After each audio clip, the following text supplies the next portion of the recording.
Monsieur l'ambassadeur, est-ce que vous redoutez, comme le dit le préfet, un risque sérieux que ces affrontements entre Palestiniens et Israéliens ne se transportent sur le territoire national? Vous savez, je n'arrive pas à comprendre, comme je l'ai dit tout à l'heure, ce n'est pas une guerre entre Palestiniens et Israéliens, c'est une guerre entre une organisation terroriste et une démocratie. Donc ceux qui veulent descendre dans la rue pour soutenir une organisation terroriste, je peux comprendre qu'on prenne des mesures de précaution.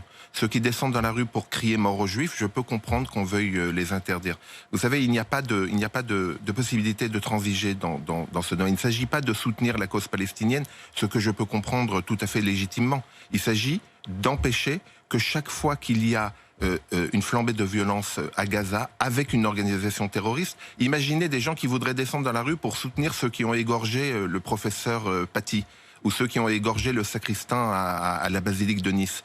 J'imagine qu'une telle manifestation serait interdite. Vous dites, cela dit, que s'il s'agissait de soutenir la cause palestinienne, alors vous pourriez comprendre. Mais vous savez, il y a eu 300 000 morts en Syrie depuis le début de ce qu'on appelait le printemps arabe.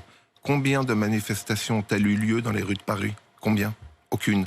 Il y a des centaines de milliers de morts au Yémen. Ce sont des Arabes. Pourquoi y a-t-il une différence entre les Arabes du Yémen, les Arabes de Syrie et ceux de Gaza? Tout simplement parce que ce n'est pas l'expression d'une solidarité, c'est l'expression d'une haine. La haine de l'État d'Israël, la haine de l'État juif.